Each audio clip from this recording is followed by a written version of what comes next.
धृतराष्ट्र पुत्र दुर्योधन की ओर से पांडु पुत्र नहीं, धर्मराज पुत्र युधिष्ठिर को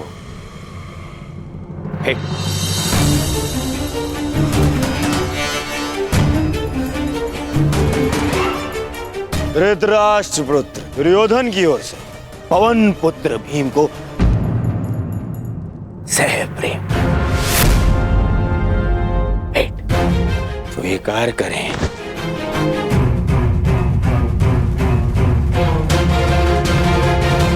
धनुर्धारी अर्जुन इंद्र के पुत्र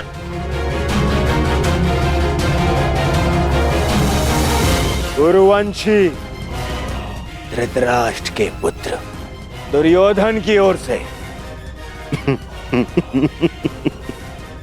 भेंट स्वीकार करो।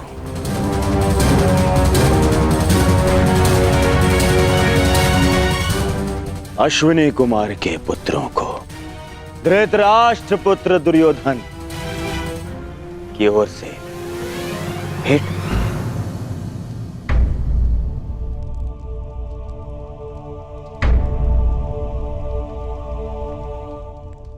मुझे किस संबोधन से पुकारेंगे धृतराष्ट्र पुत्र? अब 5 पतियों की एक पत्नी को मैं क्या कह के पुकारूं?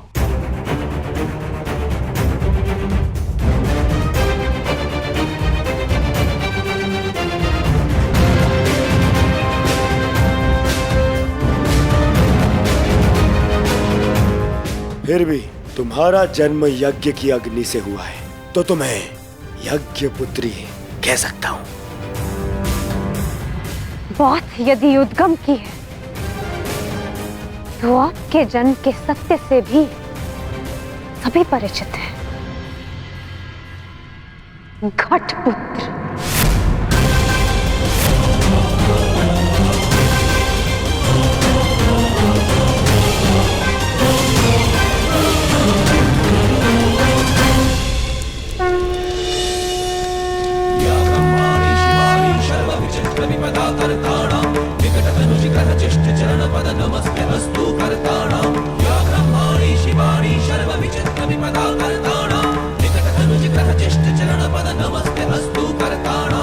अब राजसूय यज्ञ संपन्न हुआ। अतिथियों की पूजा के बाद ही आप सम्राट सिद्ध होंगे। मैं अग्र पूजा के लिए उन्हें आमंत्रित करना चाहता हूं जो आर्यव्रत के सर्वश्रेष्ठ पुरुष हैं, जिनके कारण ये यज्ञ संपन्न हुआ है, और वो हैं वासुदेव कृष्ण।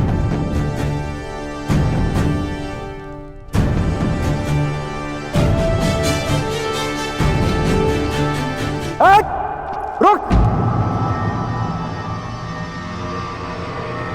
अब समय आ गया है इस यज्ञ के विध्वंस का और शिशुपाल की दुष्टता के प्रारंभ का। समय आ गया है शिशुपाल की धृष्टता के अंत का। किसकी अग्र पूजा कर रहे हो युधिष्ठिर? इस कृष्ण की। अग्र पूजा उसकी होती है जो हर क्षेत्र में सर्वश्रेष्ठ हो, हर क्षेत्र में अग्र हो। और ये कृष्ण, ये तो छल करने में अग्र है। मैं इसको सर्वश्रेष्ठ नहीं मानता। शिशुपाल, अग्र पूजा किसकी की जाए वो यज्ञ के आह्वानकर्ता का अधिकार है। आप अपनी मर्यादा से बाहर जा रहे हैं। निसंदेह।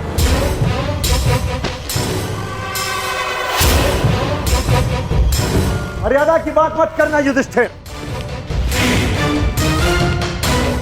क्योंकि मुझ में मर्यादा होने का दम्भ है जो तुझ में नहीं हो सकता युधिष्ठिर।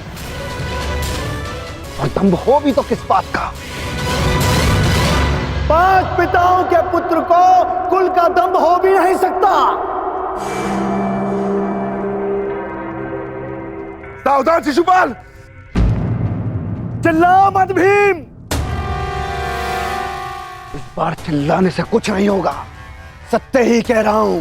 राजसूय यज्ञ कर लिया, परंतु सम्राट होने का गर्व कहां वर्णावत के भगोड़ों के पास। कहीं दान में मिले राज्य को पाकर शूर होने का भ्रम तो नहीं तुझे?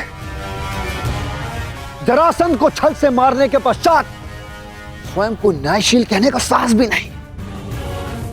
केवल शरीर ही बड़ा पाया है या साहस भी है भगोड़े कहेंगे? अगर साहस है तो उठाओ शस्त्र। आप अतिथि हैं छेदी नरेश, अतिथि स्वीकारिए। विघ्न क्यों डाल रहे हैं? शांत युधिष्ठिर, मुझे रोक रहे हो। अपनी माता को रोका होता जब उसने एक स्त्री को 5 पुरुषों में बांटने को आदेश दिया।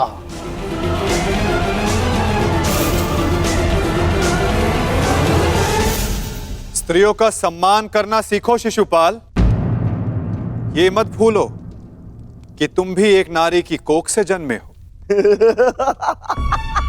ये देखो, श्री कृष्ण वासुदेव बोले, सार का सबसे बड़ा पाखंडी, छली, कामी मुझे सिखाएगा कि किसका अपमान किया जाए, किसका सम्मान।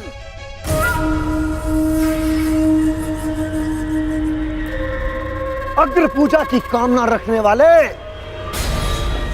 तू जानता है तेरा नाम कृष्ण क्यों पड़ा? क्योंकि तू है ही मन का काला।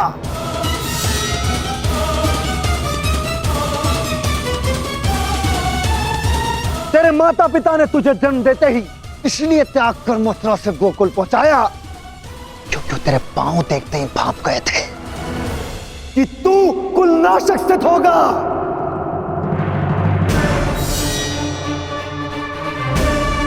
वही किया तूने, वही किया, अपने मामा का वध।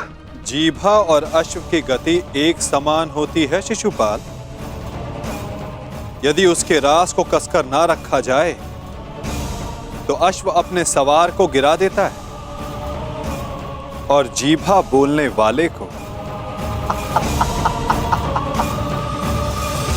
श्री कृष्ण वासुदेव की बड़ी बड़ी बातें, अरे जो सत्य है उसको कहने में जिह्वा को लाज कैसी? बचपन से धूर्त रहा है तू।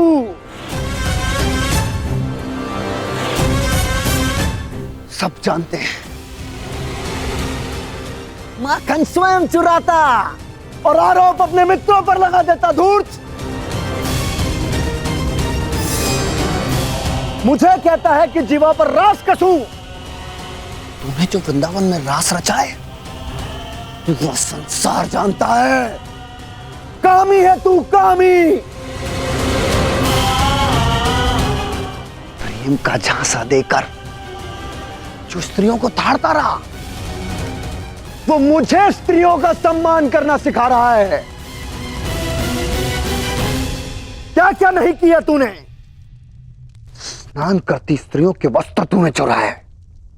अरे गोकुल की विवाहित महिलाओं को मोहित करके उनका चरित्र पतन तूने किया।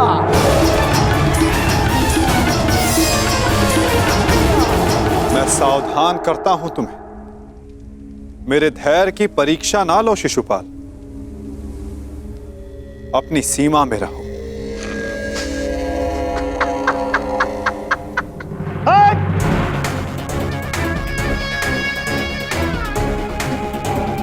धैर्य तो मेरा टूट गया है। उसकी अग्र पूजा होते देखकर जिसने सदा पीठ पीछे से प्रहार किया। कायर है तू, कायर। सीमाएं तो तूने लांघी हैं। छल से रुक्मणी का हरण किया तूने। स्त्रियों का अपहरण करने वाले दुष्ट। तुम्हारे पापों का घड़ा भरता जा रहा है शिशुपाल। सावधान।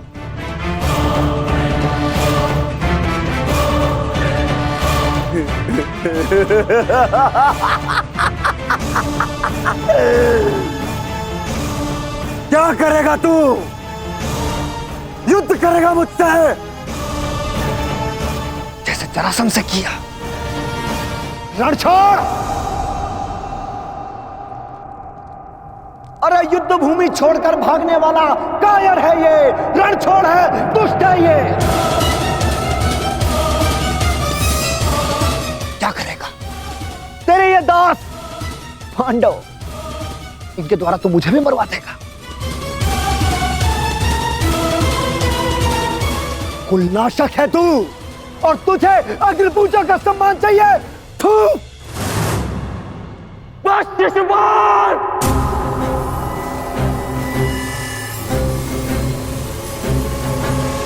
अपनी सीमा को वश में रखो। हट! मुझे एक सूत पुत्र की मंत्रणा की आवश्यकता नहीं है। ये मेरा और इस ग्वाले का प्रकरण है।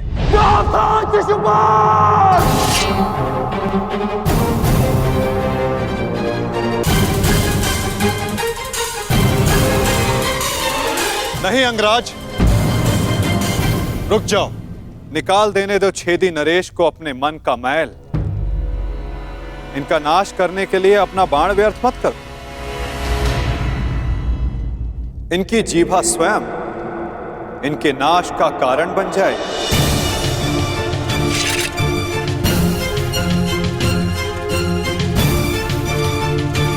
ऐसे बालक योद्धाओं को तू अपने छल से वश में कर सकता है, या फिर तेरे इन दास पांडवों को। मेरे जैसे वीर को नहीं।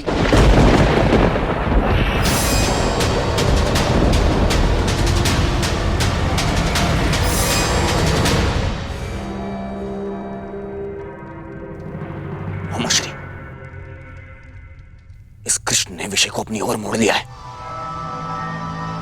शिशुपाल के 100 अपराध भी पूर्ण होने वाले हैं। सिर्फ इसे रोकना होगा।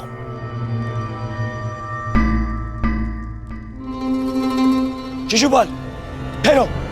सब दूर रहना कायर दुर्योधन। स्वयं से कुछ होता नहीं है और मुझे रोक रहे हो। बैठे रहो अपने मामा को त्रिया पकड़कर।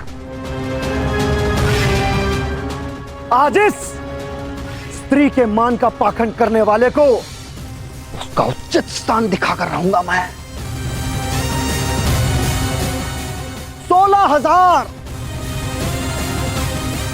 16,000 रानियों से जब तेरा मन नहीं भरा तो तू पांचाल चला गया।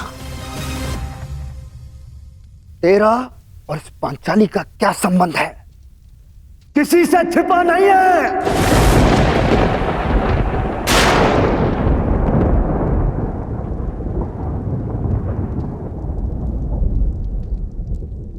पांचाली का विवाह तूने जानबूझकर इन पांडवों से करवाया, क्योंकि तू जानता है ये मूर्ख कभी तेरा विरोध नहीं करेंगे।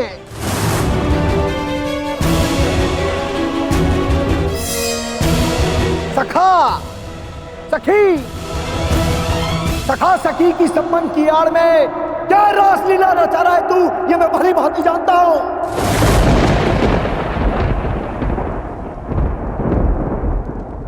पर स्त्री गमन करने वाला पापी नहीं, महापापी है तू।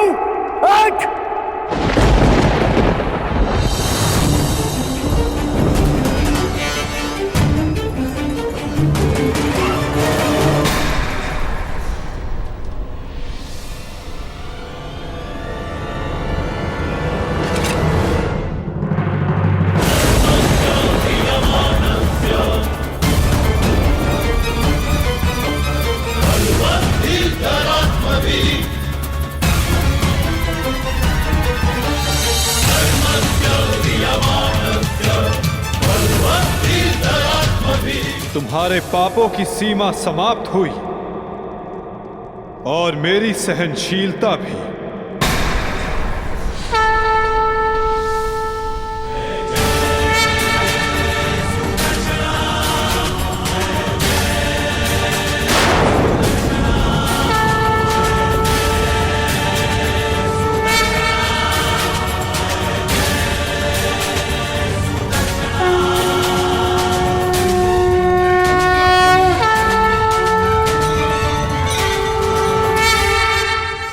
तुम्हारे पापों की सीमा समाप्त हुई और मेरी सहनशीलता भी।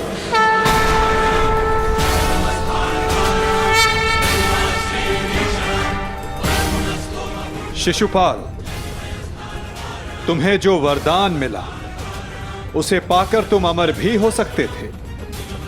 मृत्यु का भय नहीं था। इसलिए संसार और मानवता की भलाई के लिए, उसके कल्याण के लिए तुम वो कार्य कर सकते थे जिनके लिए तुम्हारा नाम सदा स्मरण किया जाता शिशुपाल। परंतु शक्तिशाली होने के अहंकार में तुम अपने वरदान को व्यर्थ कर बैठे शिशुपाल।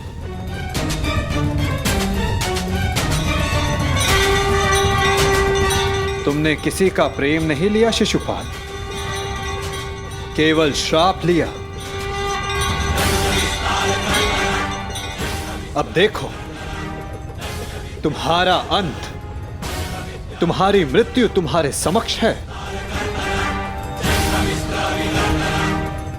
ये क्या कर रहे हैं वासुदेव? ये अन्याय है। मैं इसका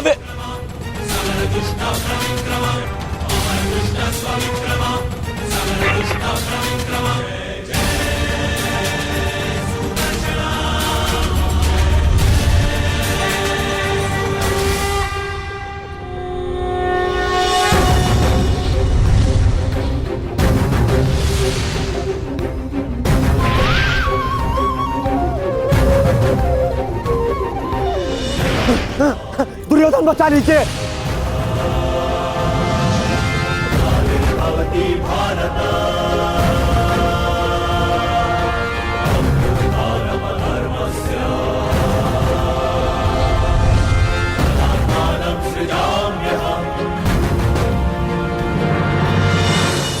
राज, मेरी रक्षा करो। मैं दोस्त हूँ, कायर हूँ, मैं क्षमा चाहता हूँ।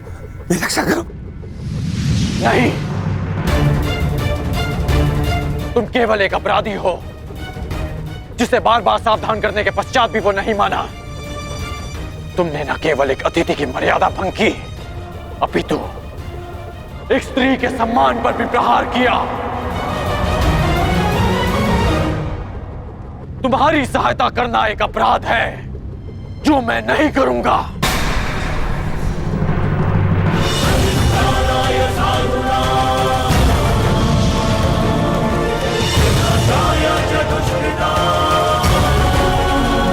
वासुदेव, क्षमा करना।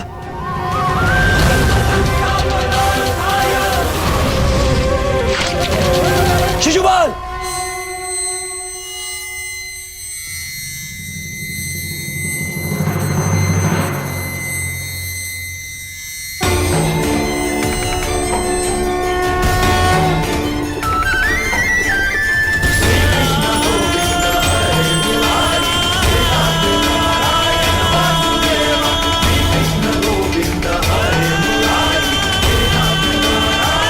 यही तुम्हारे पापों और अपराधों का अंत है, और तुम्हारे दुखों से तुम्हारी मुक्ति भी।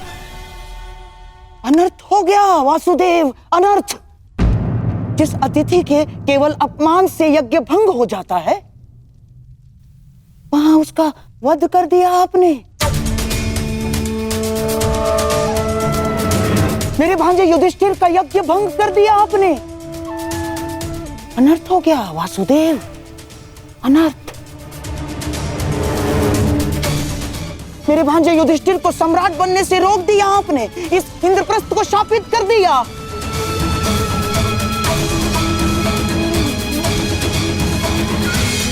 मामा श्री उचित कह रहे हैं।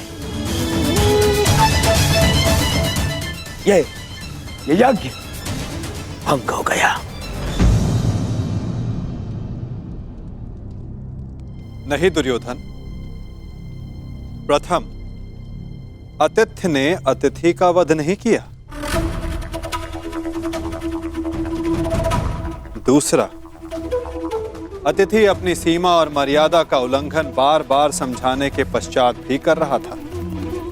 इसीलिए प्राण खोने से पूर्व उसने अपना अतिथि का पद खोया।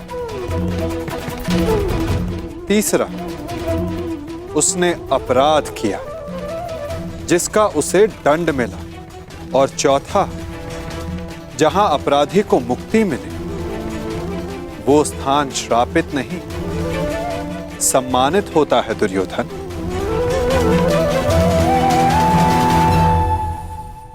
विश्वास ना हो तो अपने मित्र अंगराज से पूछ लो।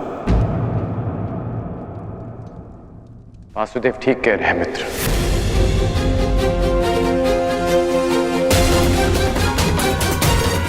बस मित्र शांत हो जाओ।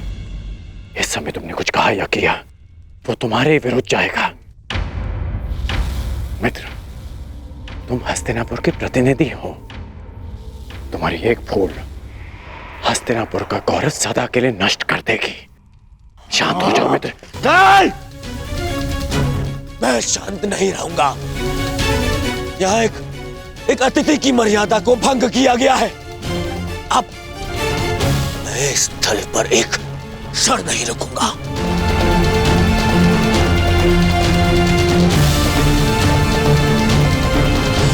दुर्योधन, दुर्योधन, जो सोच कर आए थे वो कुछ नहीं हुआ।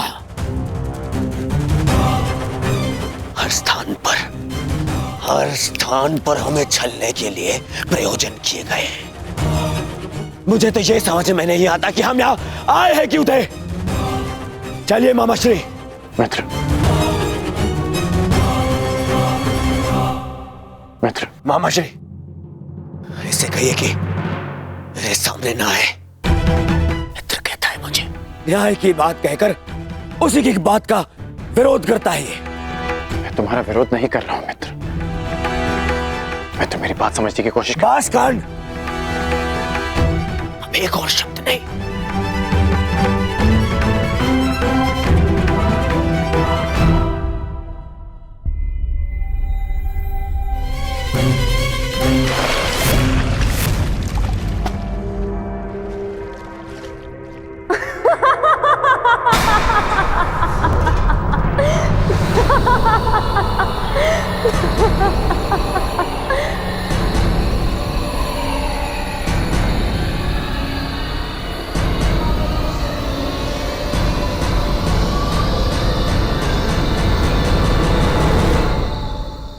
सबकी उनके पिता से तुलना करने वाला स्वयं भूल बैठा कि वो किसका पुत्र है।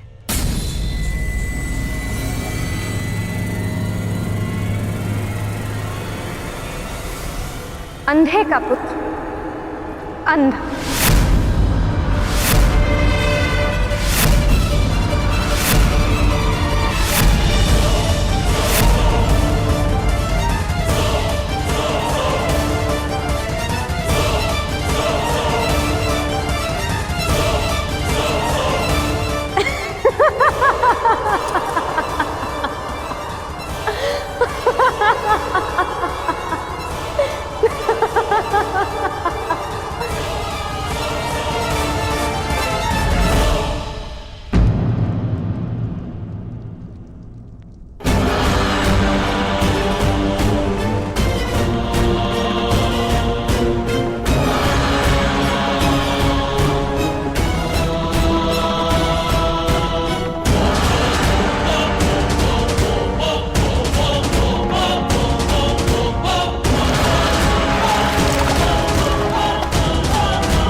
मित्र मेरी बात सुनो। मित्र मेरी बात सुनो। मित्र मित्र बात सुनो। मित्र मित्र बात सुनो। मित्र मित्र मेरी बात। मित्र रुको। नहीं गण, ये रुकने का नहीं, प्रारंभ का समय है, प्रतिशोध का प्रारंभ। यद्यपि युधिष्ठिर को मैं सम्राट बनते हुए नहीं देख सकता था, पर फिर भी मैं आया, है ना? पर आज द्रौपदी ने मेरा अपमान कर दिया। कर्ण, मुझे अंधे का पुत्र अंधा कहा, मेरे पिता का अपमान कर दिया। इन पांडवों ने मेरा अपमान कर दिया। कर्ण, मैंने तुमसे कहा था कि मैं इन पांडवों का कभी आयत नहीं करूंगा, परंतु ये भी कहा था यदि किसी ने मुझे उकसाया तो मैं शांत नहीं रहूंगा। जो आज मेरे साथ में हुआ, जो इस पांचाली ने मुझे कहा, वो मैं कभी नहीं भूलूंगा और इन्हें भूलने भी नहीं दूंगा। इतिहास स्मरण रखेगा इस पल को और इसके परिणाम को। इस सम्मान का मूल्य चुकाना होगा इस पांचाली को और उन पांडवों को भी।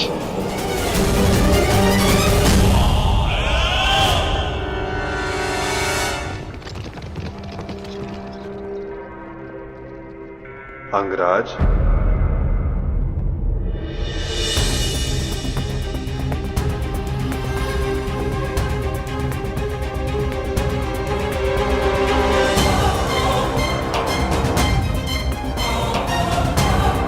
तुमने जिसका चयन किया उसने तुम्हारा साथ छोड़ दिया मित्र।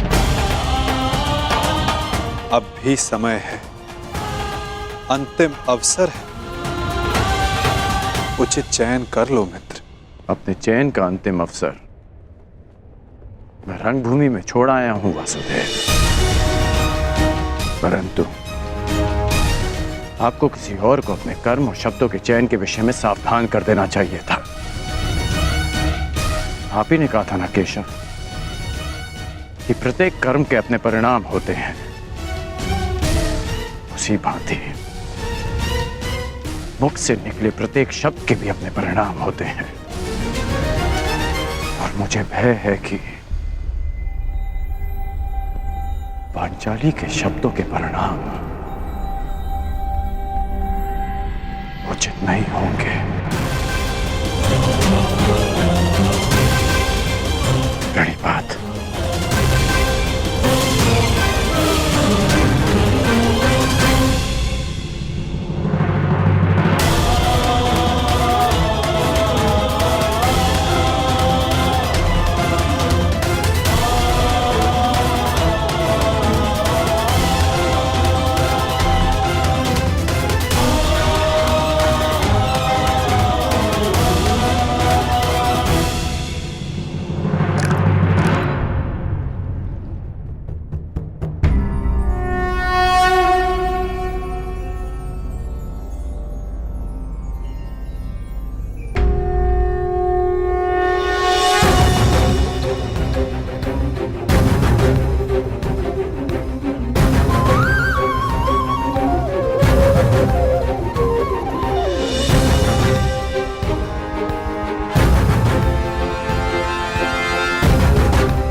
आओ सखी।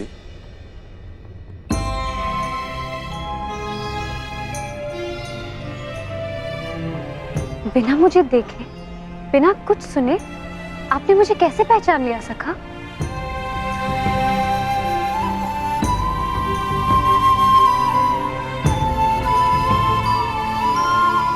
सखी सखा का संबंध ही ऐसा होता है। एक सुनकर तो परायों को पहचाना जाता है सखी। केवल मन से जिसकी मन की बात जान लो, सखा वही होता है।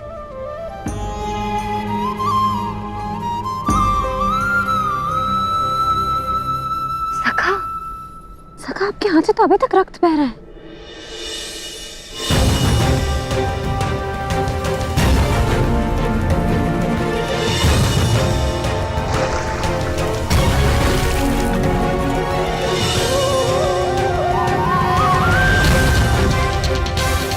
हाँ सखी, कुछ घाव सरलता से नहीं भरते हैं।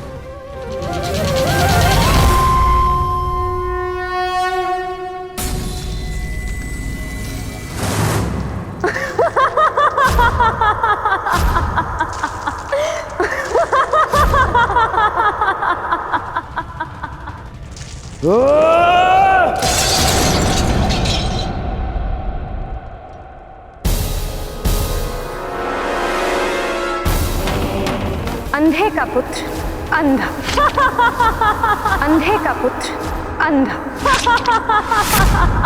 अंधे का पुत्र अंधा, अंधे का पुत्र अंधा।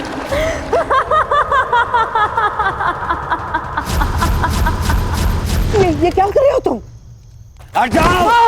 मामाश्री, मामाश्री, दुशासन, ज्येष्ठ खाता घाव लग जाएगा ज्येष्ठ। वही तो मैं जानना चाहता हूँ कि ऐसा कौन सा घाव है जो उस घाव से ज्यादा पीड़ा दे सकता है जो पांचाली के वचनों ने मुझे दिया है।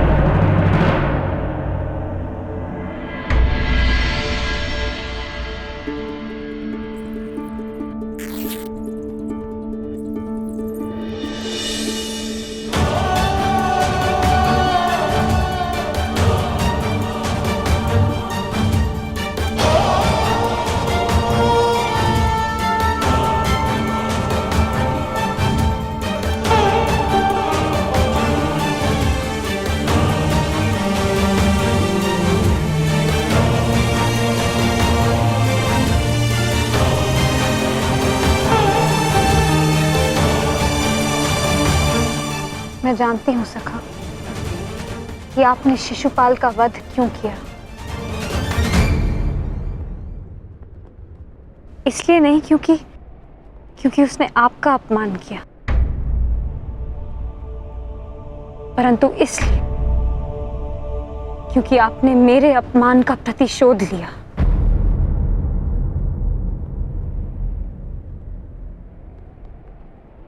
प्रतिशोध सबसे भयंकर अस्त्र है याज्ञसेनी, जो कभी ना भर जाने वाले घाव दे देता है।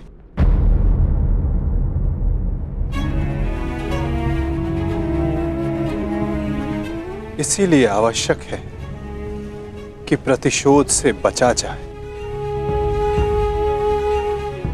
और इससे भी अधिक आवश्यक है कि किसी के मन में प्रतिशोध जैसी भावना को जन्म ना दिया जाए, क्योंकि प्रतिशोध मनुष्य के विवेक को हर लेता है, भले बुरे की समझ छीन लेता है, नेत्र होते हुए भी मनुष्य को अंधा कर देता है। अंधे का पुत्र अंधा,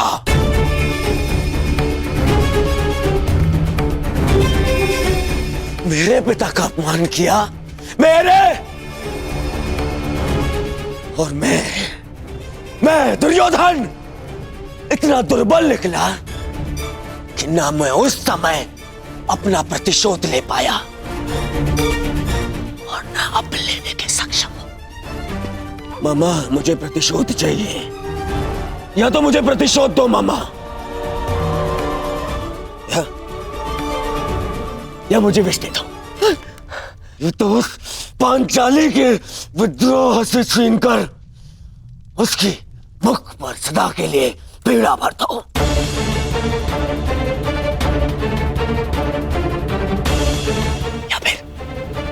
या फिर मेरी आंख और मेरे कंठ में पिघला हुआ लौह डाल दो ना।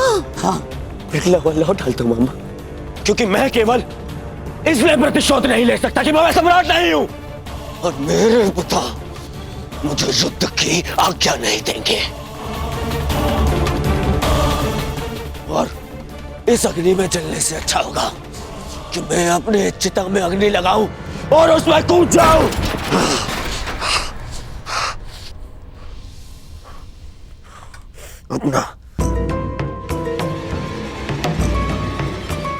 अपना कलंकित और पराजित मुख दर्पण में देखने से अच्छा है कि मैं अंधा हो जाऊं। रुकिए ज्येष्ठ, मैं आपको ये नहीं करने दूंगा। मैं अपना मानसिक संतुलन खो चुका हूं दुशासन, विक्षिप्त हो चुका हूं, क्योंकि मैं उस पद पर नहीं कि अपना प्रतिशोध ले सकूं।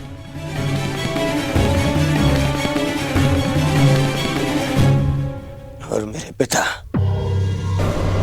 जो सक्षम है, उन्हें मेरे आंसू दिखाई नहीं दे सकते।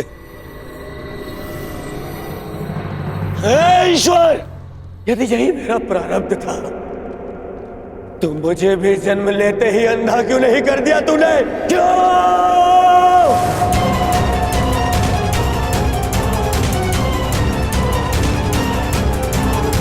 परंतु अब तेरे किए अधूरे काम को मैं पूरा करूंगा, मैं पूरा करूंगा।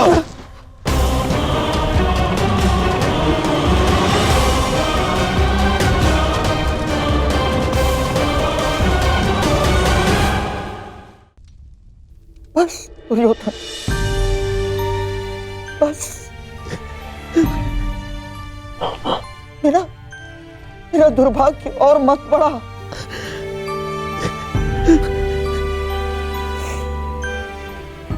जन्मांध जीजा मिला है मुझे, और बहन ने अपनी दृष्टि पर स्वयं पट्टी बांध ली। और अब तुम ऐसा कुछ मत करो जिससे तुम्हारा ये मामा आत्मघात कर बैठे। तेरे लिए, तेरे अधिकार के लिए मैं अपना परिवार, अपना राज्य, अपना देश, अपनी भूमि त्याग कर रहा हूं और अपनी बहन के घर में श्वान बनकर बैठा हूं।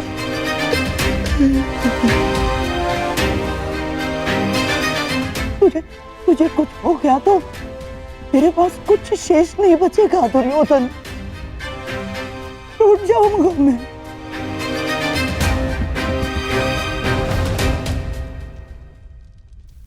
विध्वंस हो जाएगा मेरा, टूट जाऊंगा मैं। ऐसा कुछ मत करना।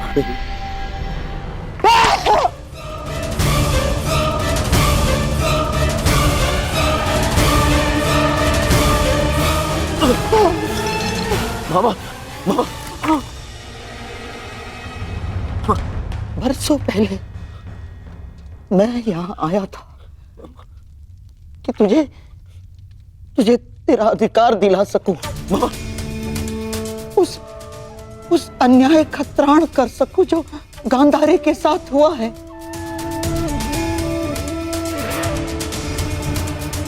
पांडवों के जाने के पश्चात मुझे ऐसा लगा था कि सब कुछ ठीक हो गया, परंतु ऐसा कुछ नहीं हुआ दुर्योधन। ये घाव भरा नहीं है, अभी हरा है, हरा। परंतु अब इस घाव का त्राण मैं पूर्ण करूंगा। परंतु आपके घाव पर पट्टी, मामा। नहीं, अब इस घाव पर पट्टी तभी बंधेगी जब तेरा प्रतिशोध पूर्ण हो जाएगा। तेरा मामा होने का ऋण चुकाऊंगा मैं। बहुत बड़े ऋण का भार मेरे कंधों पर तुमने डाल दिया है सखी। कामना यही है कि इस ऋण को चुकाने की कभी आवश्यकता ना पड़े। और यदि आवश्यकता पड़ी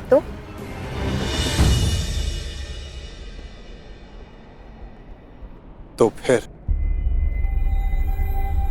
इस चीर के हर धागे का ऋण 100 गुना करके चुकाएगा तुम्हारा ये सखा।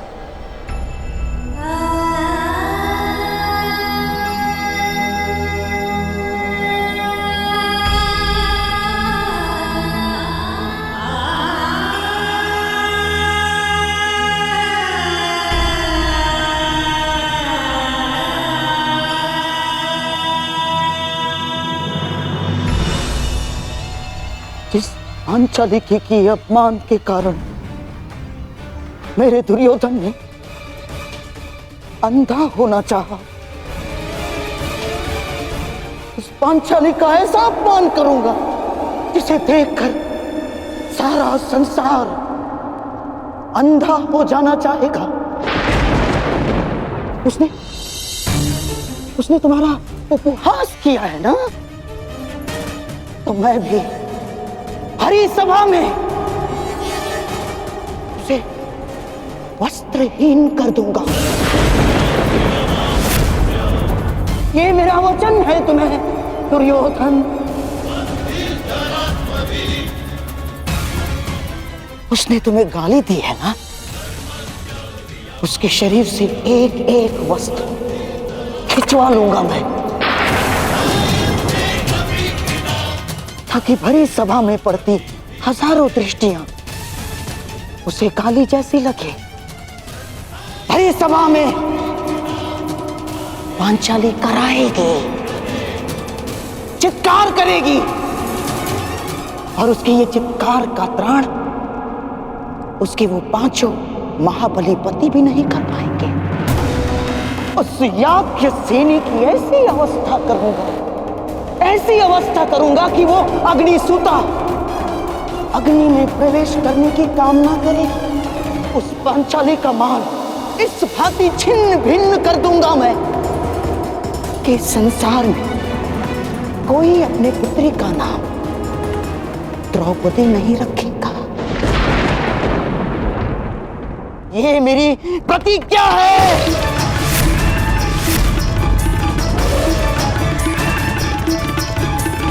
कहते हैं युद्ध भूमि में बहा रक्त इतिहास बदलता है, परंतु इस बार इतिहास बदलेगा।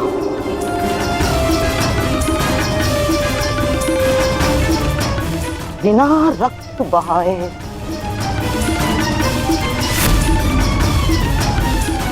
और उसे बदलेंगे शकुनी के पास से। संसार की सबसे बड़ी विजय युद्ध भूमि के व्यू में नहीं, चौसर के व्यू में होगी। चौसर के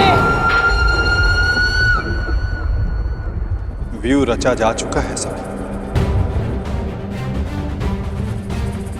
मैं आपके कहने का तात्पर्य समझ ही नहीं सका। तो समझ लो कि हमारे कर्मों का, हमारे शब्दों का फल हमारे समक्ष आने को, सृष्टि की धारा बदलने को है, और शीघ्र ही तुम्हारे समक्ष विकल्प आएंगे पांचाली, और सब कुछ विकल्प के चयन पर निर्भर करेगा। सखी, प्रत्येक मनुष्य की सबसे बड़ी शक्ति ही उसकी सबसे बड़ी दुर्बलता भी होती है, और धर्मशील की दुर्बलता उसका धर्म होता है। इसलिए प्रयास करना कि समय आने पर धर्मात्मा को दुर्बल पड़ने से रोक सको।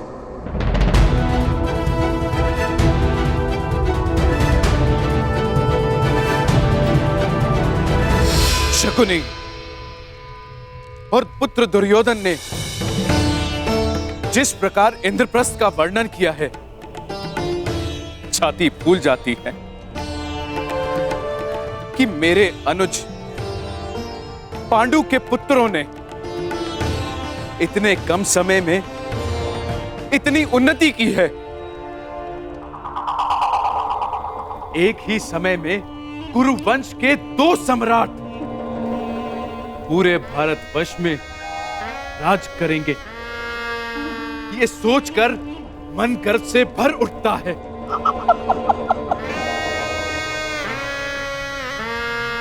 बस एक ही खेद है कि मैं गांधारी और ताचरी समेत अन्य सभी लोग इस राजसू यज्ञ में सम्मिलित ना हो पाए।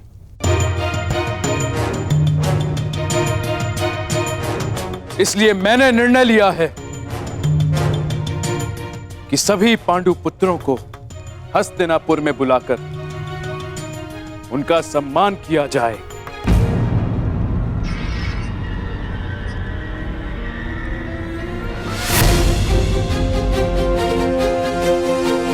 यह तो बहुत आनंद की बात है महाराज। तो ठीक है महाराज, मेरा प्रिय दुशासन आज ही जाकर हस्तिनापुर से पांडवों को निमंत्रण दे आएगा और फिर यहां उनका सम्मान समारोह होगा और फिर 2-2 हाथ पांसों के।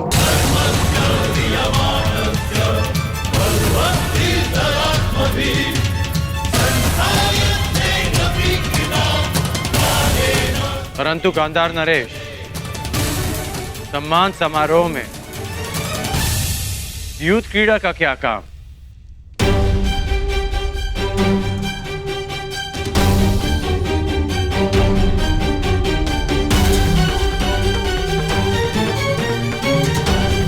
इस मंगलमय अवसर पर युद्ध क्रीड़ा जैसा धर्मी खेल क्यों? अंगराज बने अब समय ही कितना हुआ है महाबली कर्ण, अर्थात धीरे धीरे राजकुल के सारे नियम आप समझ जाएंगे, ज्ञात हो जाएंगे आपको। अन्य खेलों की भांति युद्ध क्रीड़ा भी एक प्रकार का मनोरंजन है। नहीं है। मेरी दृष्टि में युद्ध क्रीड़ा एक व्यसन है जो मनुष्य की मति हर लेता है। अंगराज, ये राजसभा का नियम भी है और नैतिक बंधन भी कि जब बड़े विचार विमर्श कर रहे हों तो छोटों को बीच में नहीं बोलना चाहिए।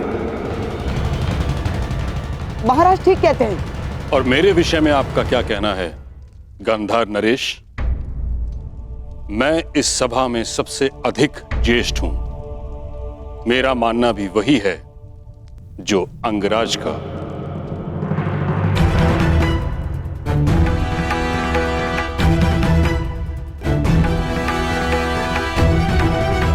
कि युद्ध क्रीड़ा अधर्म है। महामहिम, ये क्रीड़ा तो केवल मेरे पुत्रों में प्रेम बढ़ाने के लिए है। युद्ध से अगर कुछ बढ़ा है तो बैर और शत्रुता, प्रेम नहीं। युद्ध से कभी किसी का भला नहीं हुआ। पांडवों के सत्कार तक सब ठीक है, परंतु युद्ध की अनुमति मैं कदापि नहीं दे सकता।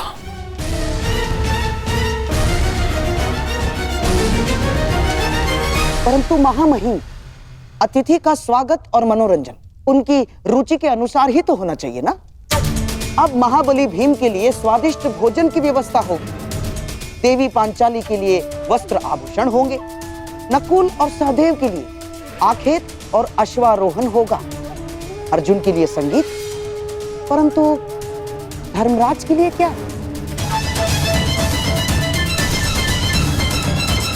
जिस सम्राट के सम्मान के लिए समारोह कर रहे हैं उनकी तो केवल एक ही रुचि है, द्यूत चौसर महाराज।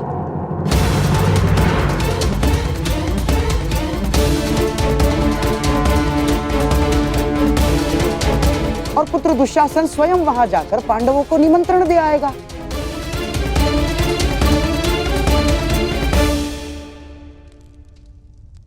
पांडव और कौरव साथ में खेलेंगे तो आपस का बैर भी समाप्त हो जाएगा। इसमें बुराई क्या है महामहिम? आपत्ति इस बात की है गंधार राज कि आपकी रुचि भी केवल दूध में है। बीते कल्प में हस्तिनापुर ये अनुभव कर चुका है कि जिस विषय में आपकी रुचि रही उस विषय का परिणाम शुभ नहीं रहा।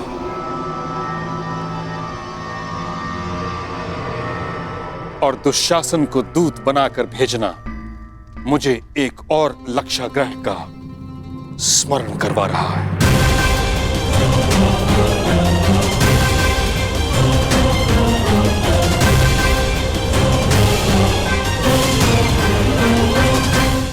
परंतु पितामह, इसमें समस्या क्या है? द्यूत क्रीड़ा एक सामान्य खेल ही तो है।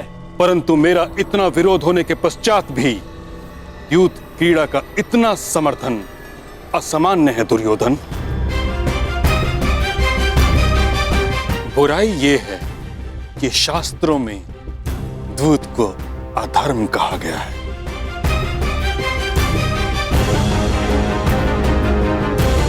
दुशासन द्यूत क्रीड़ा का प्रस्ताव लेकर नहीं जाएगा। बड़ी विचित्र बात है महामहिम।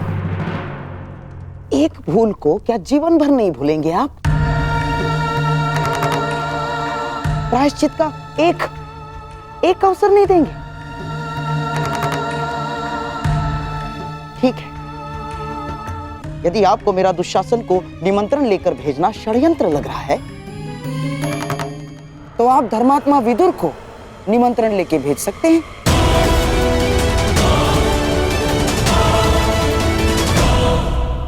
धर्मात्मा विदुर नीति अनुसार अपना कार्य करे और धर्मराज युधिष्ठिर नीति पूर्वक ही चाहे तो प्रस्ताव को स्वीकार कर ले।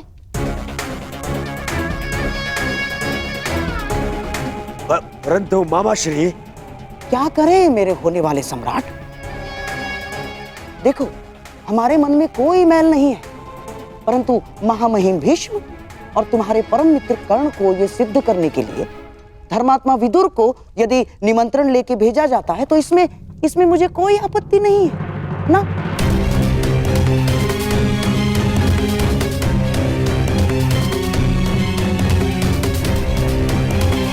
तो मेरा आदेश है कि महात्मा विदुर स्वयं जाकर पांडु पुत्रों और कुलवधू द्रौपदी को हस्तिनापुर आने का निमंत्रण दे।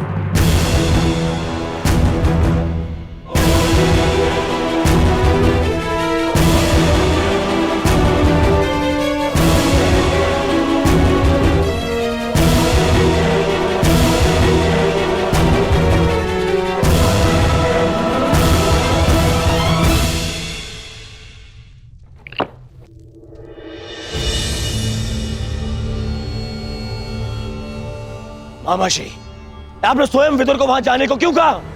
अब वो अवश्य युधिष्ठिर को द्यूत ना खेलने का सुझाव देगा ना। महात्मा विदुर यहां से हस्तिनापुर का दूत बनकर जा रहा है और वहां धर्मराज युधिष्ठिर उसका सम्राट बनकर स्वागत करेगा।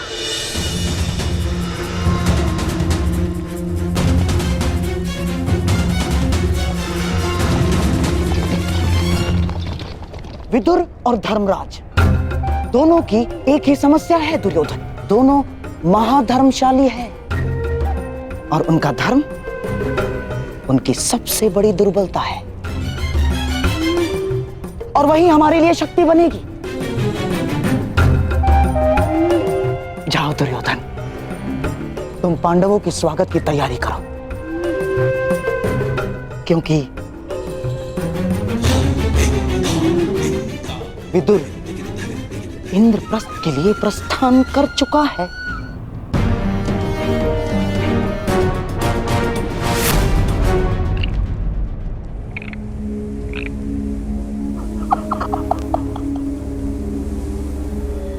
जब दो धर्मात्मा मिलकर बैठेंगे तो मंथन से केवल धर्म ही निकल कर आएगा।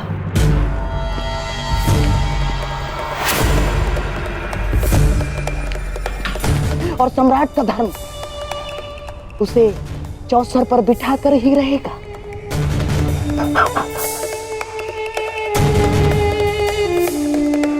क्योंकि सम्राट युद्ध और द्यूत के निमंत्रण को कभी अस्वीकार नहीं कर सकता ना। और इसी प्रकार हमारी योजना में कोई बाधा नहीं डाल सकता। इंद्रप्रस्थ में आपका स्वागत है अंगराज कर्ण।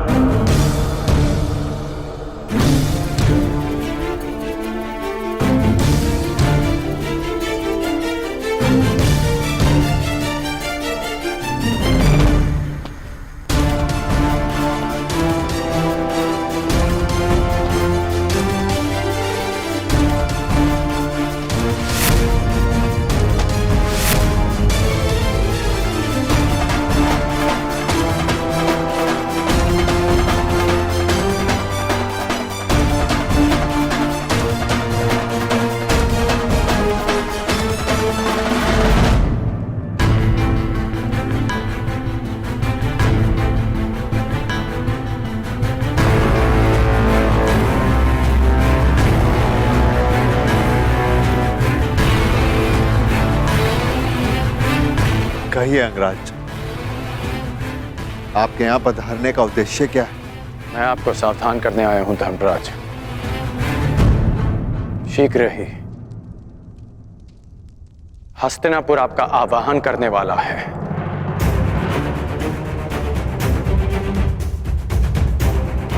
एक निमंत्रण आने वाला है।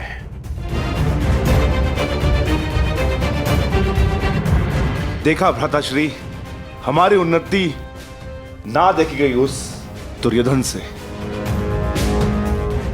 आपको सम्राट बनते हुए ना देख सका वो दुष्ट। इसमें संदेह कैसा?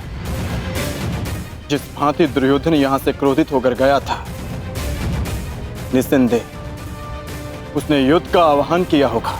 यदि युद्ध का आह्वान करना होता तो मैं यहां सभा में प्रस्तुत नहीं होता है। अभी तो युद्ध भूमि में तुम्हारी प्रतीक्षा करता है। अर्जुन, कर्ण महोदय को अपनी बात पूरी करने दो। अंगराज, किस निमंत्रण की बात कर रहे हैं आप? द्यूत निमंत्रण की। शीघ्र ही आपको द्यूत का बुलावा आएगा।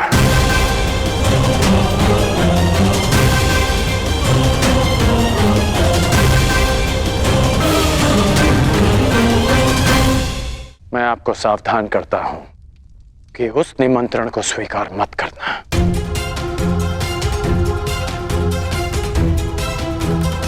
क्योंकि मुझे संदेह है कि गांधार राज ये निमंत्रण आपके सम्मान के लिए नहीं, उस अपमान के प्रतिकार के लिए भेज रहे हैं। संदेह तो मुझे तुम पर हो रहा है। तुम तो हमें पराजित करना चाहते थे, फिर क्यों हमें चेतावनी देने आए हो? क्योंकि तुम्हारा शत्रु होने के साथ साथ मैं एक योद्धा भी हूं, जो तुम्हें युद्ध भूमि में पराजित करना चाहता है, द्यूत में नहीं। यदि योद्धा होने का इतना अभिमान है तो लाक्षागृह के समय कहां थे? तब हमें सावधान क्यों नहीं किया?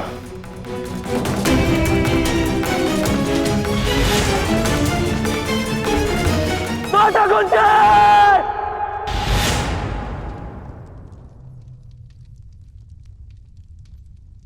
उस समय कुछ नहीं कर पाया, इसलिए इस समय प्रयास करने आया।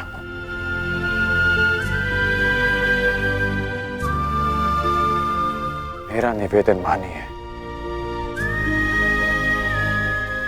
इस निमंत्रण को स्वीकार मत कीजिए।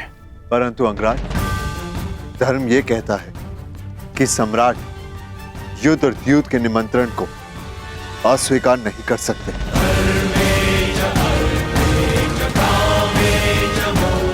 प्रत्येक मनुष्य की सबसे बड़ी शक्ति ही उसकी सबसे बड़ी दुर्बलता भी होती है और धर्मशील की दुर्बलता उसका धर्म होता है। इसलिए प्रयास करना कि समय आने पर धर्मात्मा को दुर्बल पड़ने से रोक सको। मैं कुछ निवेदन करना चाहती हूँ सम्राट। आपकी सबसे बड़ी शक्ति आपका धर्म है, परंतु इसे अपनी सबसे बड़ी दुर्बलता मत बनने दीजिए। अंगराज ने ठीक कहा, कोई भी जुआ उसमें अधर्म का वास होता है। आप मत जाइए। ठहरो पांचाली।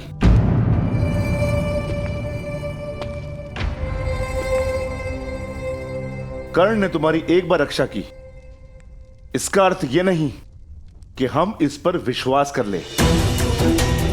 यह हमारे शत्रु का परम मित्र है और यहां जानबूझकर आया है ताकि हम ये निमंत्रण अस्वीकार कर दे और पितामह हमें अहंकारी समझ ले। यह हमें पितामह की दृष्टि में गिराना चाहता है। राजनीति का यह खेल तुम नहीं समझोगी पांचाली। किस पर विश्वास करना है, किस पर नहीं, क्या चयन करना है, क्या नहीं, तुम्हें समझने में अभी बहुत समय लगेगा पांचाली।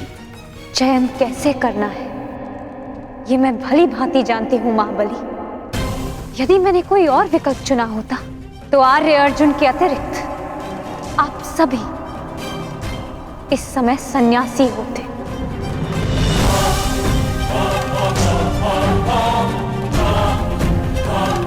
और उससे भी पूर्व यदि मैंने अपने चयन में थोड़ा सा भी परिवर्तन किया होता तो आर्य अर्जुन भी स्वयंवर में मेरा वरण ना कर पाते। मनुष्यों की परख मुझे भी, मित्र और शत्रुओं की भी। मैं मानती हूं कि अंगराज आपके शत्रु पक्ष से हैं, परंतु इस समय वो हमारे भले की बात कर रहे हैं और मैं उनके मत का समर्थन करती हूँ। पांचाली! अनुज भीम, तुम्हें पांचाली से इस भांति बात नहीं करनी चाहिए। पांचाली को अपना मत प्रस्तुत करने का पूरा अधिकार है, परंतु पांचाली, भीम का मत भी उचित है। यदि हम हस्तिनापुर नहीं गए तो बहुत अभिमानी दिखेंगे। आपकी इसी सोच को गांधार राज भली भांति समझते हैं, इसलिए आपको द्यूत का निमंत्रण भेज रहे हैं। परंतु अंगराज का कथन उचित है धर्मराज।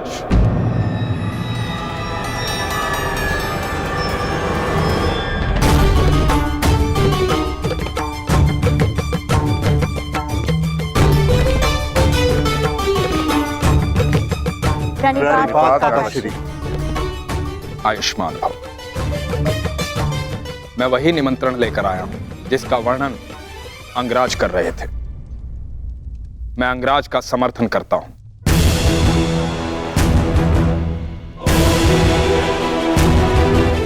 मुझे भी इसमें षड्यंत्र दिखाई देता है। जो लाक्षागृह में तुम सबको भाभी कुंती समेत भस्म करना चाह सकता है, वो कुछ भी कर सकता है। हमें उनसे भय नहीं है काका श्री। उनके उत्तर के लिए हम पांचों भाई प्रस्तुत हैं। वहां पितामह होंगे, आप होंगे, आचार्य द्रोण होंगे, तो फिर वहां सबके समक्ष कोई हमारा क्या अहित कर सकता है? सर्वनाश का युद्ध करने से श्रेष्ठ है कि उससे बचा जाए। कीचड़ में गिरने से कदाचित बाहर आ जाए और वस्त्र मैले हो ही जाते हैं, उससे बचना ही श्रेष्ठ है। सर्वश्रेष्ठ युद्ध वो होता है पुत्र जो युद्ध ना हो। और धर्म क्या कहता है काका श्री? धर्म ये कहता है कि युद्ध और द्यूत के निमंत्रण को नकारा नहीं जा सकता, लेकिन निर्णय आपका है, क्योंकि द्यूत भी धर्म नहीं है।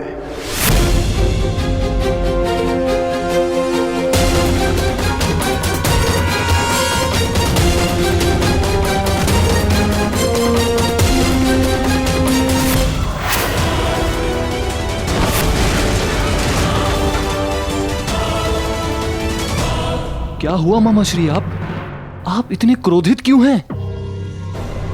क्या पांडवों ने युद्ध का आमंत्रण अस्वीकार कर दिया? नहीं दुशासन, पांडवों ने तो द्यूत का निमंत्रण स्वीकार कर लिया है, परंतु क्या मामा श्री? परंतु समझ में नहीं आता कि तुम्हारे भाई का परम मित्र कर्ण, इसे कैसे वश में करूं?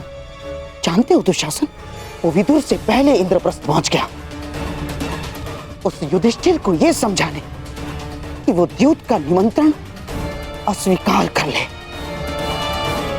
पांडवों की एक ढाल कृष्ण को शल्य के साथ युद्ध में फंसा दिया है मैंने, परंतु इस कर्ण का क्या करूं जो हमारे ही विरुद्ध शस्त्र बनकर खड़ा हो गया है? जैसे बात करता हूं वही समझाएंगे उस सूत पुत्र को।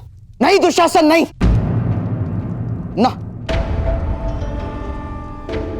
दुर्योधन ने यदि कर्ण से बात की तो वो रुकेगा नहीं, उल्टा उसे यह संदेह हो जाएगा कि हम द्यूत क्रीड़ा में कुछ करने वाले हैं, तो फिर से हमारे मार्ग में वो कांटा बनकर खड़ा हो जाएगा। तो आप ही बताइए मामा श्री, क्या किया जाए? मैं कुछ कर सकता हूं? अवश्य दुशासन, तुम जाओ और पांडवों के सम्मान और सत्कार की तैयारी करो। हमारे प्रिय पांडव हस्तिनापुर पधार रहे हैं।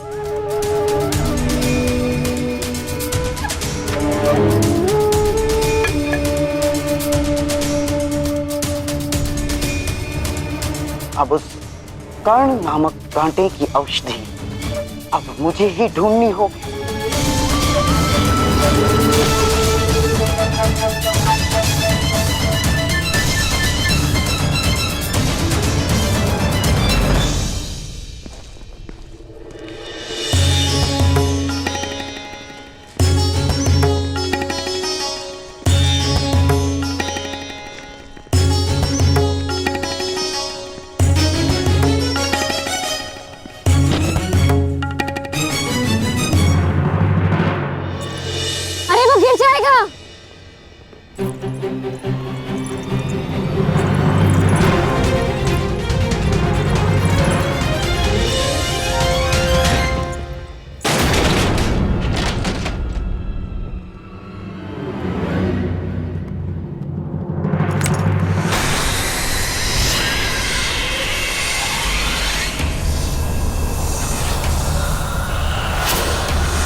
विचित्र बात है, हमने खांडव प्रस्थ के सारे सर्पों को तो मार डाला है, या तो उन्हें स्थान छोड़ने पे विवश कर दिया,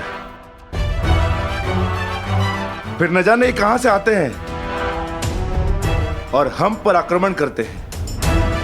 कोई बात नहीं भ्राता भीम, ये जब भी हम पर प्रहार करेंगे नाश पाएंगे। चलिए, प्रस्थान का मुहूर्त हो चला है।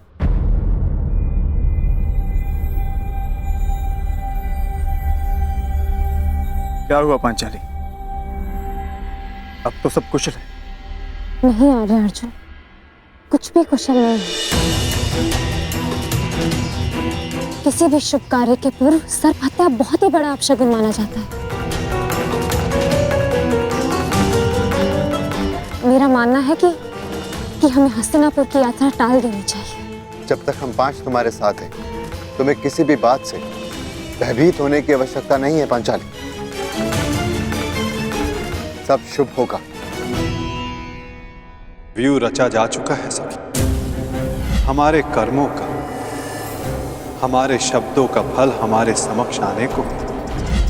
मैं आपको सावधान करता हूं कि उस निमंत्रण को स्वीकार मत करना। क्योंकि मुझे संदेह है कि गांधार राज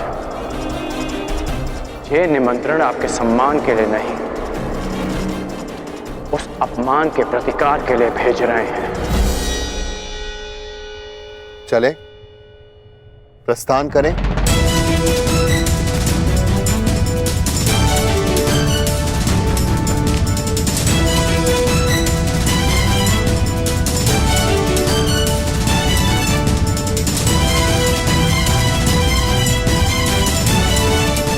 यदि कर्ण की चेतावनी सत्य सिद्ध हुई तो?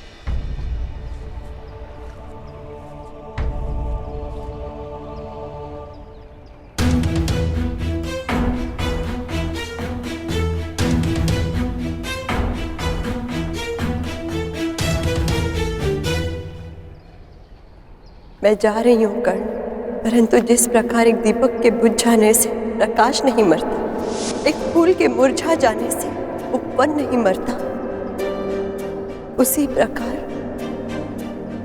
एक सह्याद्री के तुम्हारे जीवन से चले जाने से तुम्हारी यात्रा समाप्त नहीं होगी।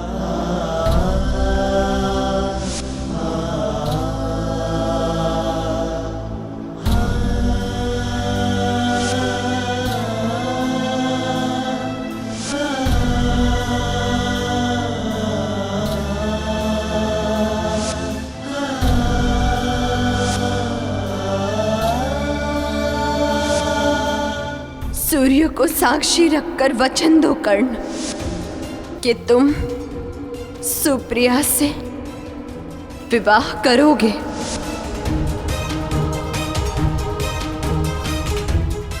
इस बार कुछ मत मांगना। मैंने जब भी कुछ मांगा है कर्ण, हमेशा तुम्हारा कुशल मंगल ही मांगा है, और इसी कुशल मंगल के लिए मैं प्रतिदिन सवेरे छुपकर तुम्हें आर्घ्य देते देखती थी।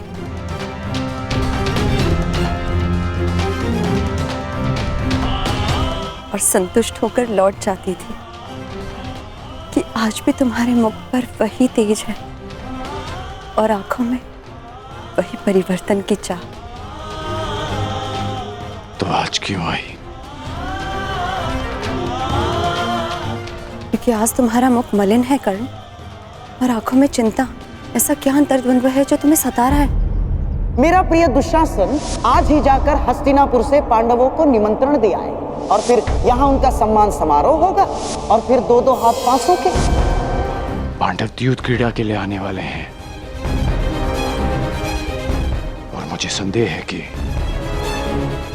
शकुनी कोई छल करने वाला है।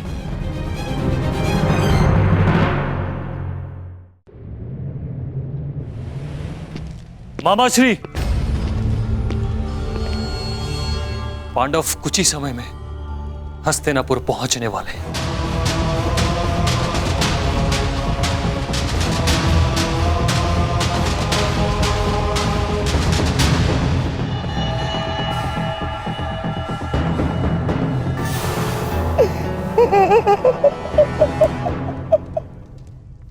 बहुत अच्छे दुशासन, बहुत अच्छे।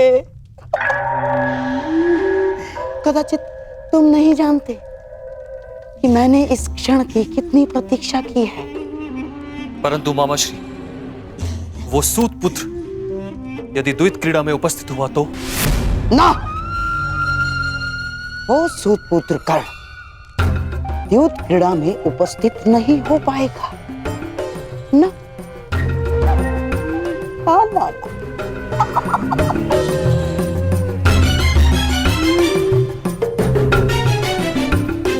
क्योंकि उसे रोकने की व्यवस्था मैंने कर दी।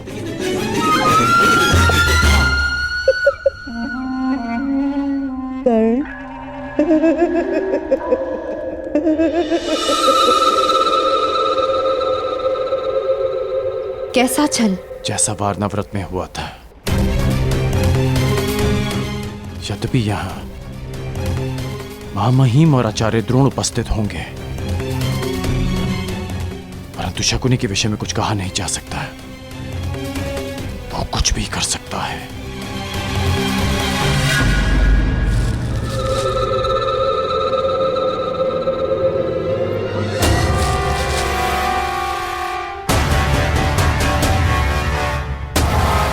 क्या हुआ कर्ण?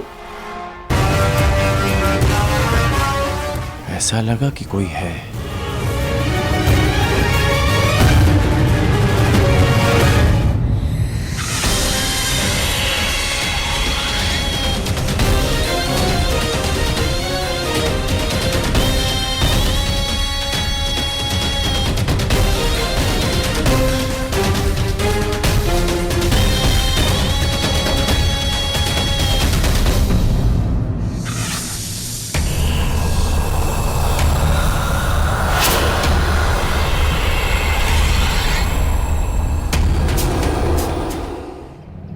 बताओ ऋषाली कि मैं क्या करूं?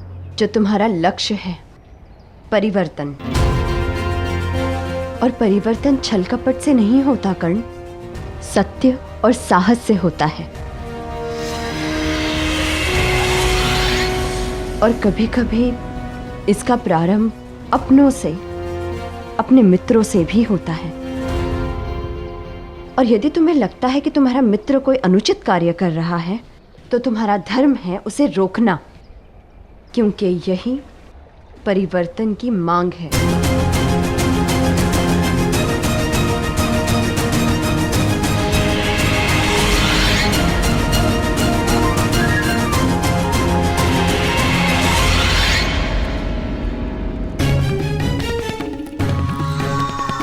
सूर्य चढ़ चुका है कर्ण, और आज का उगता हुआ ये सूर्य तुम पर ऐसा ग्रहण लगाएगा, ऐसा ग्रहण लगाएगा कि तुम यहाँ आना तो दूर, यहाँ आने की सोच भी नहीं सकते। आओ।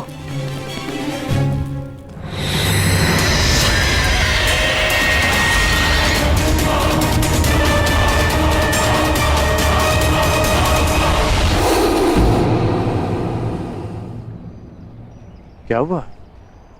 वो पुष्प देखो कर्ण, देखो उसे। जिस भांति ये कांटों के बीच रहकर भी सुगंध देते हैं, उसी भांति तुम्हें बुरे लोगों के साथ रहते हुए भी सत्य की सुगंध फैलानी है। प्रयास करने होंगे। तुम ठीक कह रही हो ऋषाली।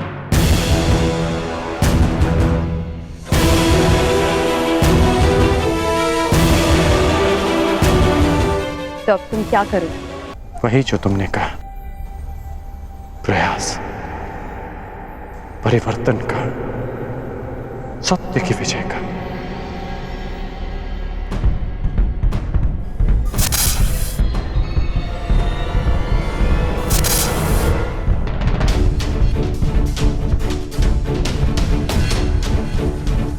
लगता है पांडवों का आगमन हो चुका है। हस्तिनापुर के द्वार पर उठा ये नाद इसका संकेत है। मुझे अपना कर्तव्य पूरा करने जाना होगा ऋषाली। धन्यवाद ऋषाली, मुझे मार्ग दिखाने के लिए। कुछ बातें और कुछ नाते कभी नहीं बदलते।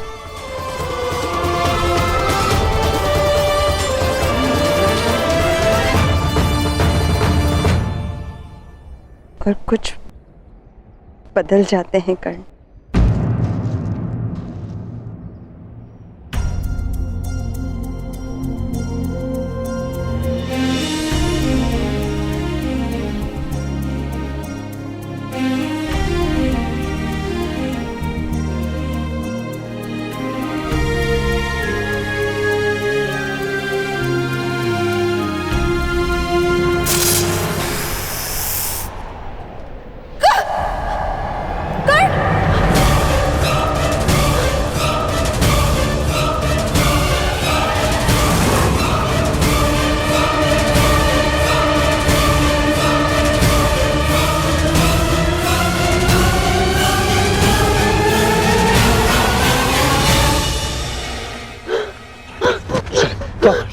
वैशाली आंखें खोलो, क्या हुआ?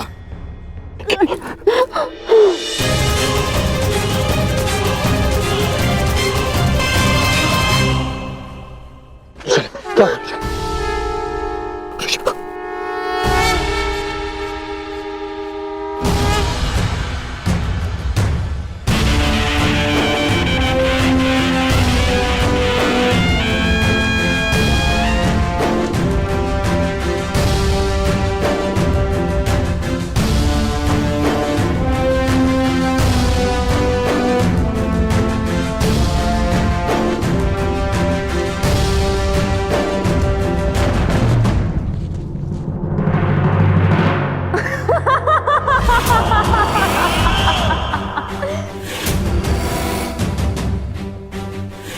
अंधे का पुत्र अंधा।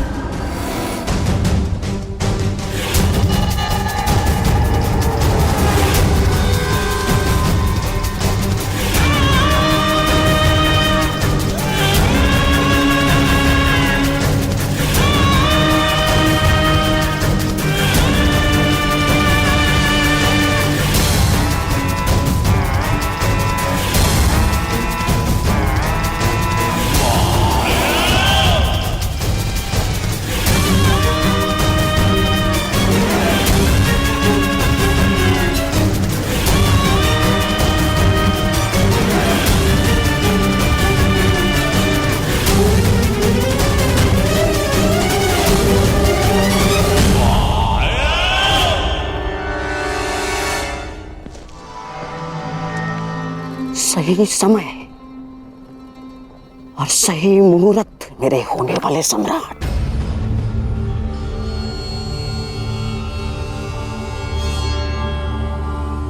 मेरे पास पासे और इस पांचाली के पास कोई ढाल नहीं।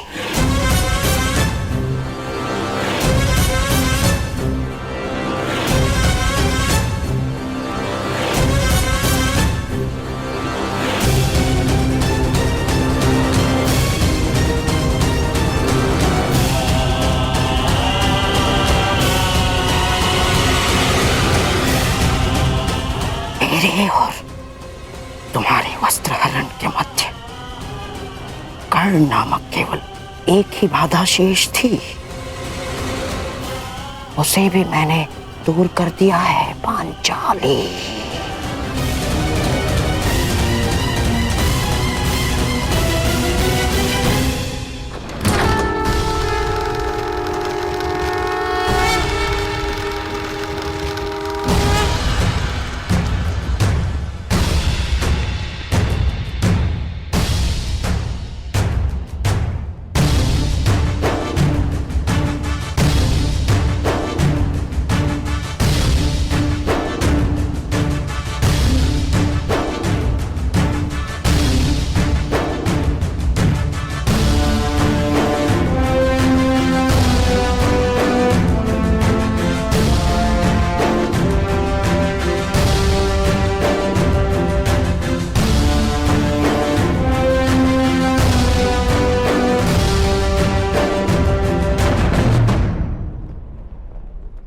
स्वागत है तुम सबका।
नियति मेरी परीक्षा ले रही है। या तुम और वहां पांडव, अगर मैं इस परीक्षा में खरा उतरूंगा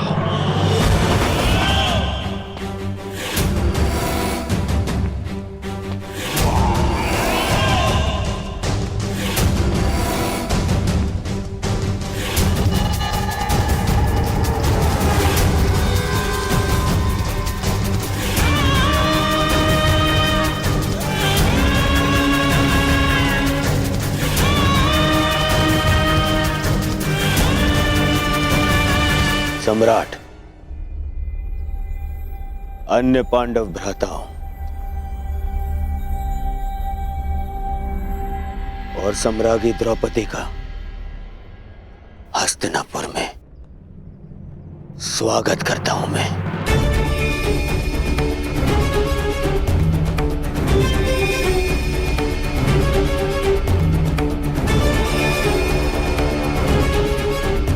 इंद्रप्रस्थ में आपने स्मरणीय आतिथ्य किया। मेरा प्रयास रहेगा कि हस्तिनापुर का आपका यह प्रवास भी आपके लिए स्मरणीय हो।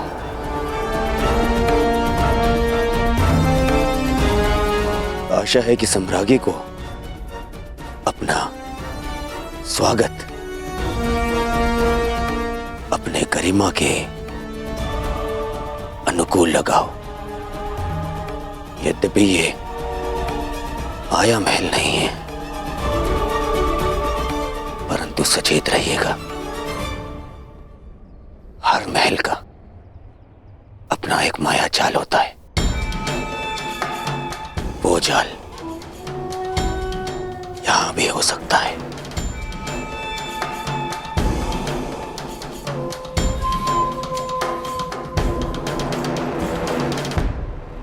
सावधान करने के लिए धन्यवाद युवराज। मकड़ियों की तो प्रवृत्ति ही होती है जाल बुनना, परंतु मनुष्य भी उन्हें एक ओर हटाकर आगे बढ़ते जाते हैं।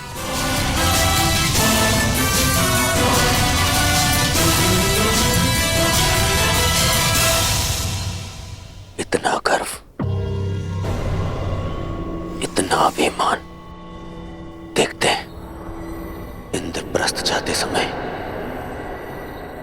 कितना गर्व और कितना अभिमान लेकर जाएंगे आप।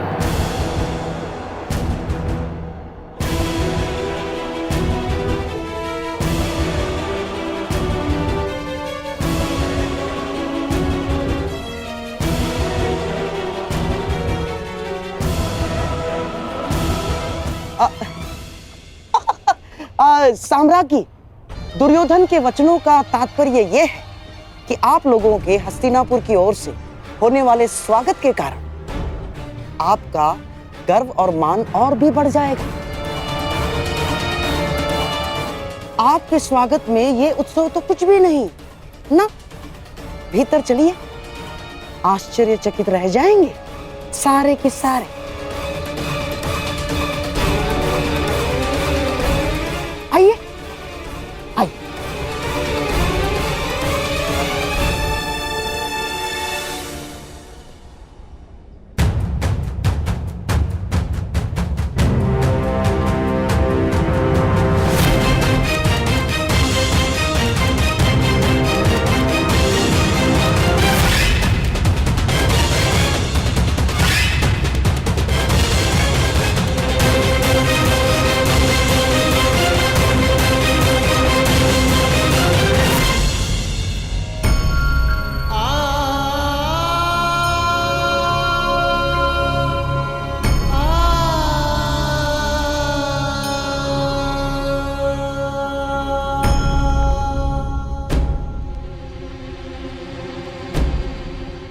ऐसे देख क्या रहे हैं? वृषाली का उपचार प्रारंभ कीजिए ना। उपचार लक्षण देखकर किया जाता है कर्ण। इसके लक्षण बता रहे हैं कि इसे किसी साधारण नाग ने नहीं डसा। अर्थात इसे किसी महाविषधर इच्छाधारी नाग ने डसा है, और उसका केवल एक ही उपचार है, और वो उपचार ये है कि वो नाग स्वयं आकर वैशाली के रक्त से अपना विष लौटा ले।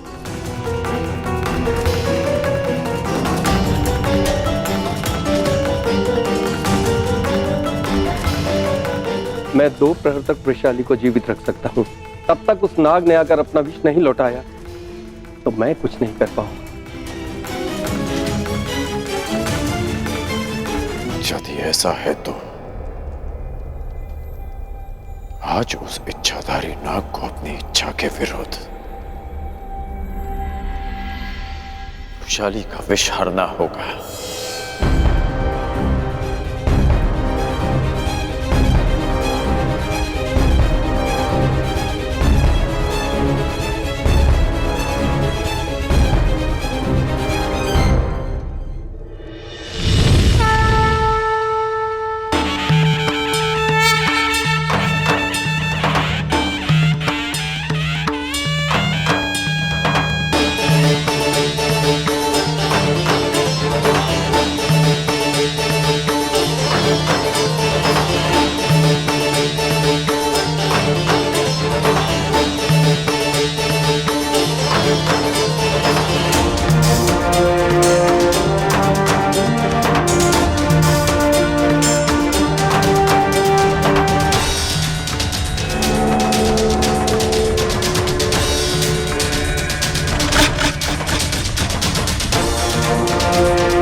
अद्भुत अद्भुत प्रस्तुति है, आनंद आ गया। भीम, आनंद आ रहा है ना? अभी तो बहुत आनंद आना शेष है। अगली प्रस्तुति जो तुम्हारे समक्ष होगी उसे जीवन भर नहीं भूल पाओगे तुम। हाँ?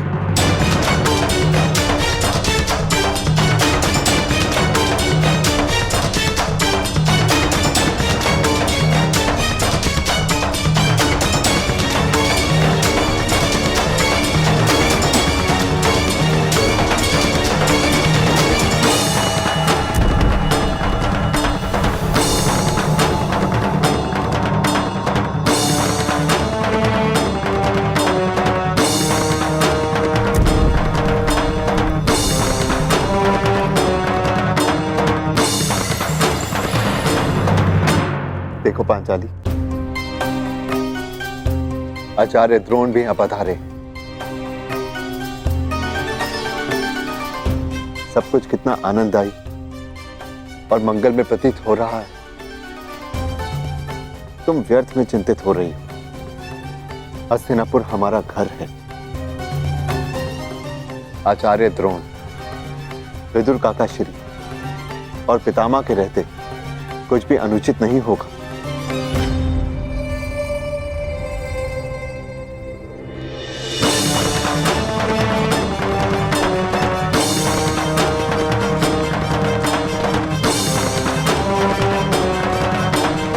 ये क्या है मामा? यहाँ पे पितामह कम थे जो आपने ये द्रोण को भी निमंत्रण दे दिया। क्यों किया मामा ऐसा? क्या करूं मेरे होने वाले सम्राट? महामहिम के साथ रहते रहते उनके कुछ गुण मेरे भीतर भी आ ही गए हैं। अब उन्हीं के भांति तुम्हारा ये मामा अपना प्रण पूर्ण करेगा।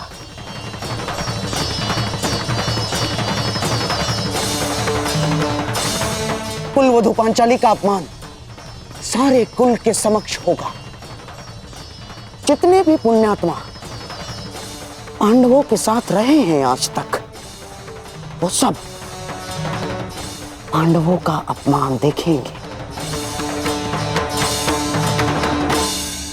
और जिसने भी पांचाली के सर पर आशीर्वाद का हाथ रखा है, वो सारे हाथ बांधे खड़े रहेंगे और द्रौपदी का वस्त्र हरण देखेंगे।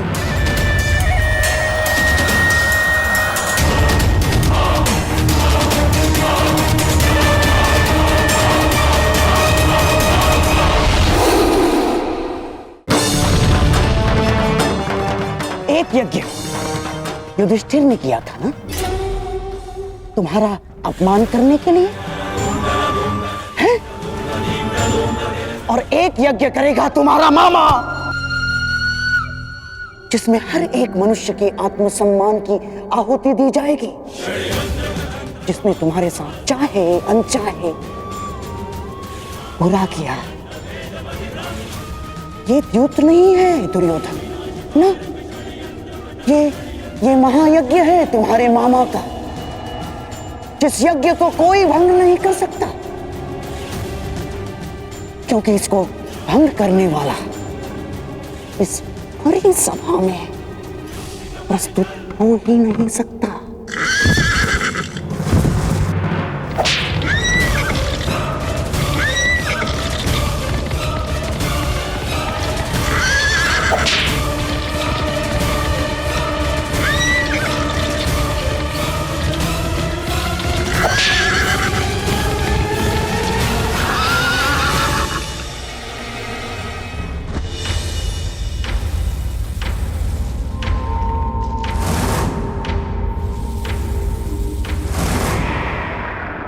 मैं आह्वान करता हूं कि जिस इच्छाधारी नाग ने रुशाली को डसा है, वो अभी इसी समय मेरे समक्ष प्रस्तुत हो और चलकर रुशाली के रक्त से अपना विष हर ले, अन्यथा वो अपने नाश का स्वयं उत्तरदायी होगा।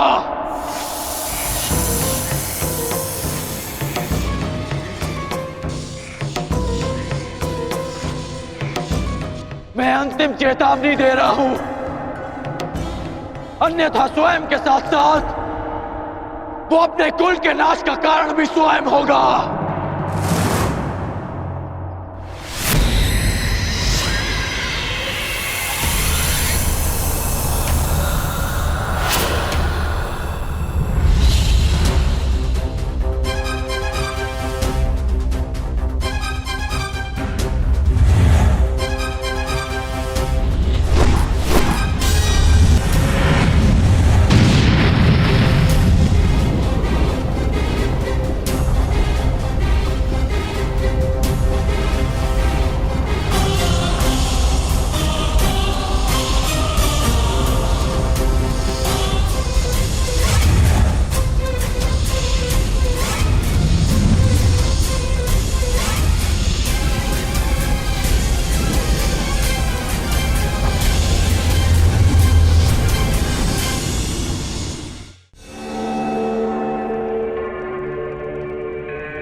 आशा है कि सम्राट को अपने स्वागत में की गई ये प्रस्तुति भाई होगी, और विश्वास है कि उन्हें अगली प्रस्तुति और भी श्रेष्ठ लगेगी।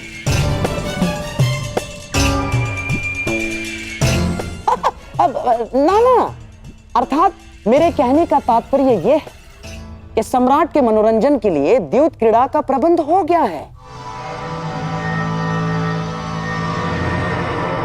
और महाराज धृतराष्ट्र की यह मंशा है कि आप द्यूत भवन की ओर प्रस्थान करें।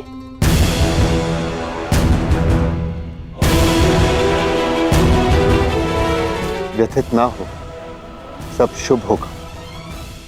आओ।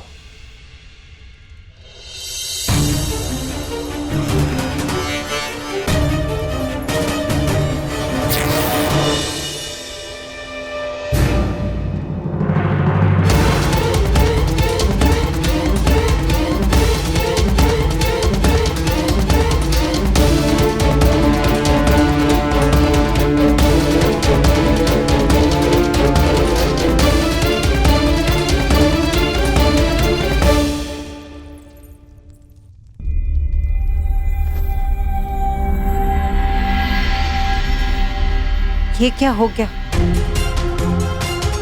अब ये वस्त्र पहनने योग्य नहीं। पुत्री, मैं तुम्हें नए वस्त्र देती हूँ। आओ।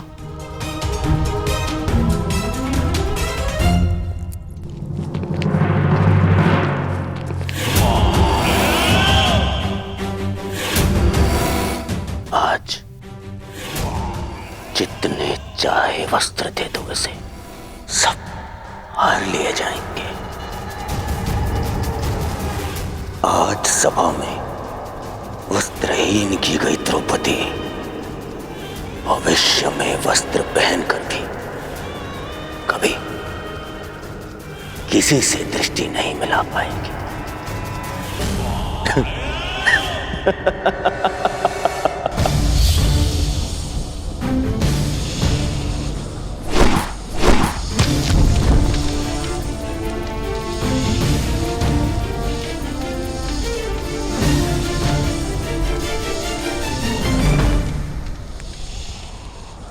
मायावी सर्प, अंतिम अवसर दे रहा हूं।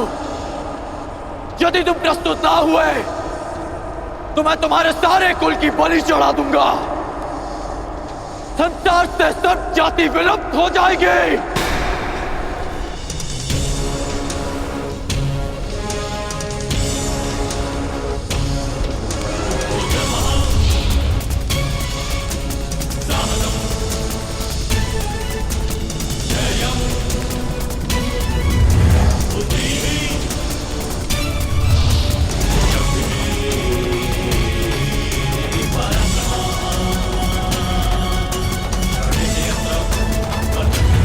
रुको धनुधारी,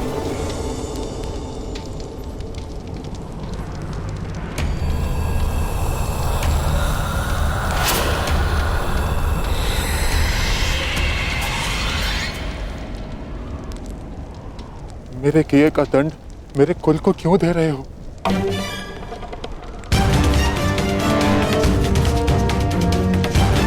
धनुषाली को क्यों दंड दिया तुमने?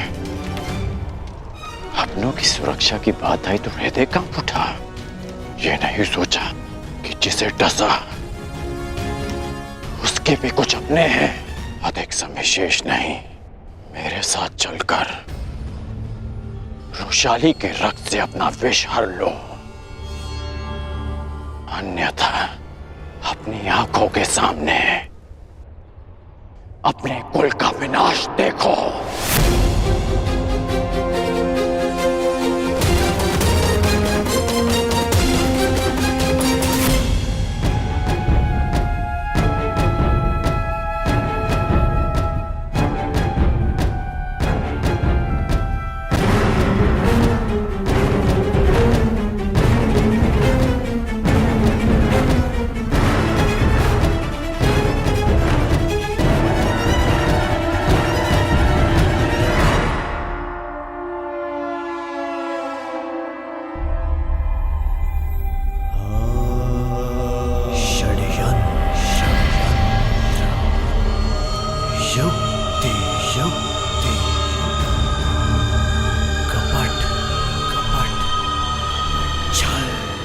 सम्राट की जय हो।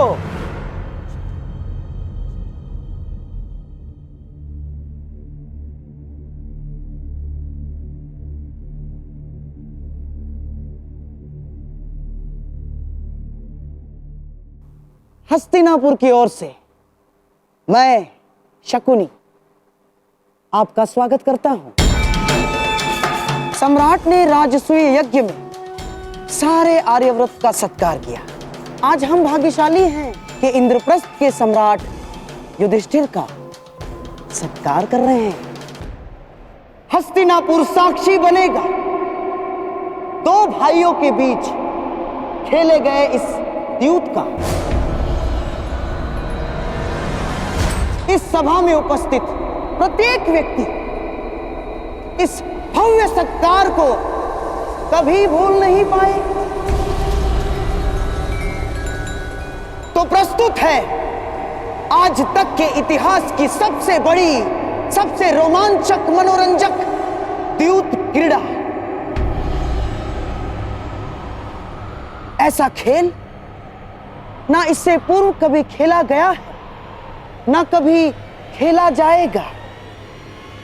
हम सबके जीवन का ये सबसे बड़ा खेल होगा।